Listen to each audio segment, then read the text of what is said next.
Oke, ekonom RI memang sedang butuh stimulus tambahan untuk terus bergerak di tengah tekanan global yang belum reda. Dan bulan ini pemerintah bersama otoritas keuangan mengeluarkan berbagai kebijakan booster untuk pertumbuhan. Dari suntikan dana ke Bank BUMN, stimulus multisektor hingga penurunan suku bunga oleh BI. Bahkan agenda struktural seperti kenaikan gaji ASN dan pembentukan badan penerimaan negara juga dikunci.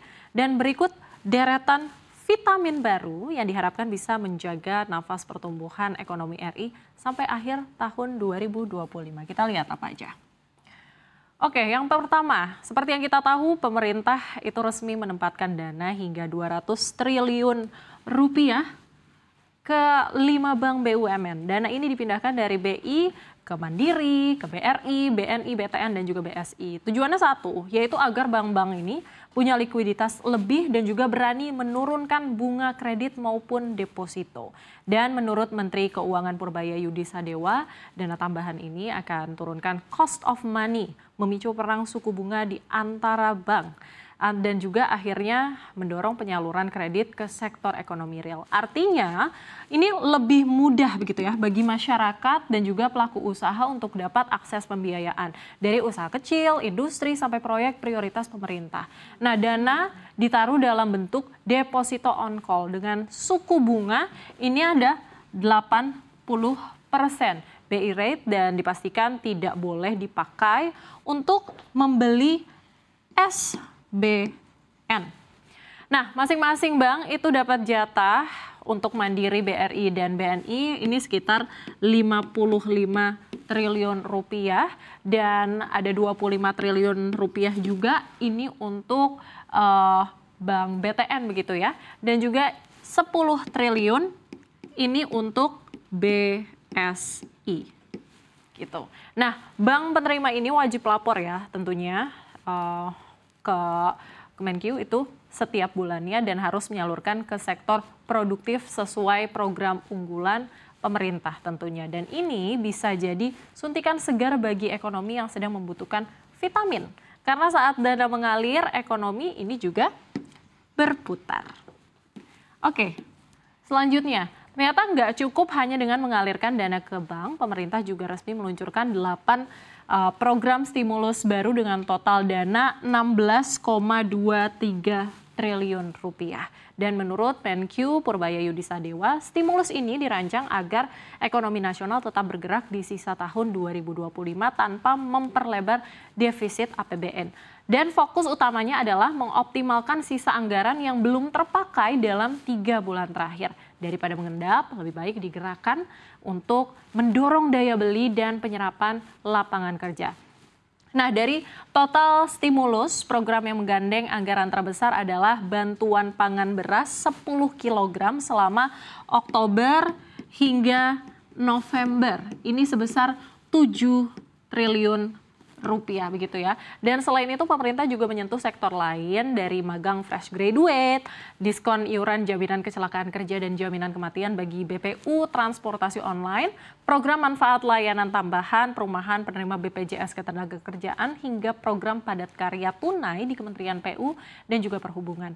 Pada saat yang sama, program khusus juga diluncurkan untuk gig ekonomi di perkotaan serta penyesuaian aturan di bawah PP 28 untuk percepat implementasi di lapangan. Pesannya jelas ya, pemerintah ini ingin menggenjot pertumbuhan dari bawah secara serentak dengan dukungan stimulus yang lebih beragam dan juga tepat sasaran tentunya. Menkeu Purbaya ini menjamin semua program sudah ada dananya dan diambil dari penghitungan anggaran yang sudah disetujui. Artinya tidak menambah utang ataupun defisit. Justru jika stimulus ini berhasil menggerakkan pertumbuhan begitu ya, penerimaan negara pun akan naik dari kenaikan pajak secara natural dan akhirnya berdampak netral hingga positif untuk postur APBN. Selanjutnya kita lihat. OJK ini juga telah menerbitkan aturan baru untuk mendorong pembiayaan UMKM melalui Peraturan OJK atau POJK nomor 19 tahun 2025.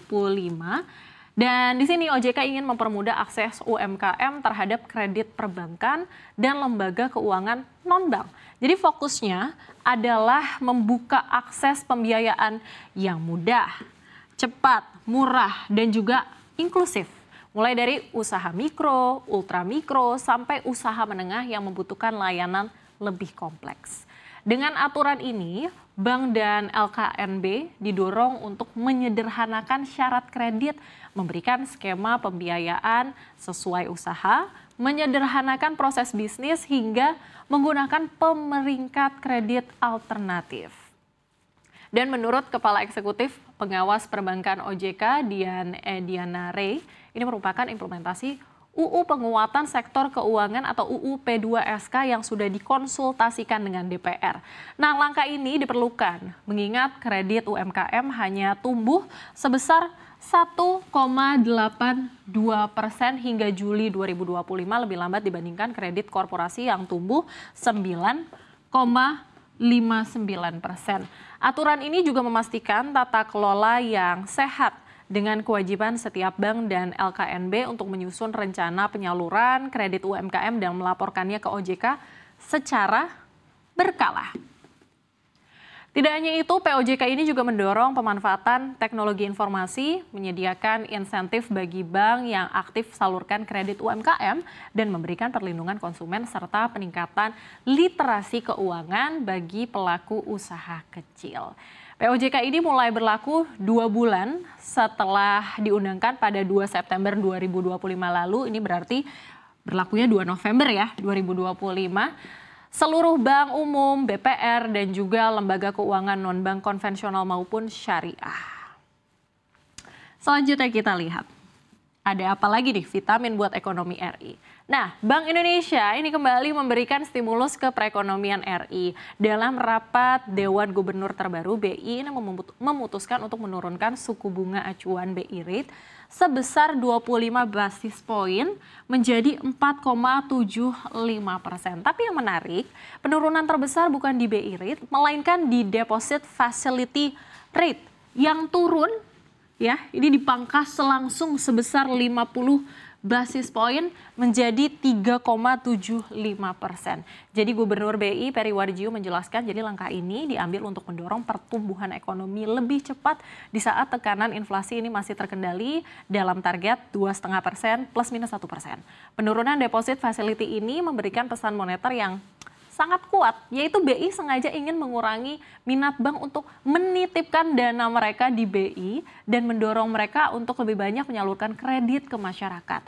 Dalam sistem moneter, deposit facility itu adalah fasilitas buat bank yang lagi lebih liquid gitu ya. Jadi daripada dananya dianggurkan, mereka titipin ke BI dan dapat bunganya. Makanya saat ini BI turunkan bunga ini.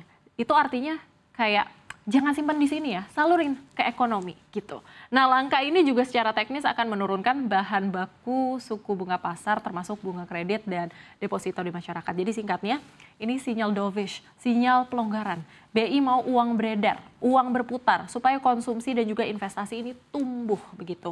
Dan langkah ini dipandang sebagai tambahan vitamin buat ekonomi RI di saat ketidakpastian global ini masih meninggi. Pelonggaran suku bunga bukan hanya soal dukungan untuk pertumbuhan, tapi juga jadi strategi untuk menjaga likuiditas di perbankan dan menjaga ritme pemulihan ekonomi nasional ke depannya tentunya. Oke, selanjutnya Presiden Prabowo ini resmi mengubah beberapa program kerja tahun 2025. Jadi seluruh perubahan ini tertuang dalam Perpres nomor 79 tahun 2025 yang ditandatangani dan juga diundangkan pada tanggal 30 Juni tahun ini. Dan salah satu yang menonjol adalah rencana kenaikan gaji pejabat negara yang tidak ada di dokumen Perpres sebelumnya. Dan sekarang di dalam 8 program hasil terbaik cepat tercantum bahwa kenaikan gaji akan diberikan untuk ASN, untuk TNI Polri, dan juga beberapa pejabat negara gitu ya. Di antara ASN, Presiden secara khusus ini menyoroti profesi ada guru, ada dosen, dan juga tenaga kesehatan serta penyuluh. Tidak hanya itu, Presiden juga menegaskan komitmen untuk mendirikan Badan Penerimaan Negara atau BPN. Jadi badan ini dipasangkan dengan target baru yang cukup ambisius begitu ya. Dengan rasio penerimaan negara ditingkatkan hingga 23% terhadap PDB dari yang sebelumnya hanya tertulis optimalisasi penerimaan saja. Jadi perubahan ini mengisyaratkan percepatan target, peningkatan efektivitas pemungutan, dan juga potensi reformasi struktural di lapangan tentunya. Selain dua hal tersebut, 7 program lainnya yang tetap dipertahankan termasuk MBG atau makan bergizi gratis, pemeriksaan kesehatan gratis, dan penanggulangan TBC, ada kartu kesejahteraan dan kartu usaha infrastruktur desa, BLT, rumah sanitasi untuk milenial, dan juga MBR. Jadi secara keseluruhan pemutakhiran ini menambahkan vitamin struktural pada agenda kerja 2025 baik untuk kinerja fiskal maupun daya beli ASN yang diharapkan ini dapat menggerakkan ekonomi dari sisi konsumsi. Ya, deretan stimulus fiskal dan moneter ini menunjukkan komitmen pemerintah untuk tidak hanya menjaga, tapi juga memacu ekonomi RI di tengah ketidakpastian. Dari sektor keuangan, produktivitas, sampai konsumsi, semua disentuh dengan kebijakan yang saling menguatkan. Yang terpenting, efektivitas stimulus atau vitamin ini akan sangat bergantung pada implementasinya di lapangan, agar tidak hanya jadi suntikan, tapi juga jadi penyembuh bagi pertumbuhan ekonomi yang tangguh dan merata.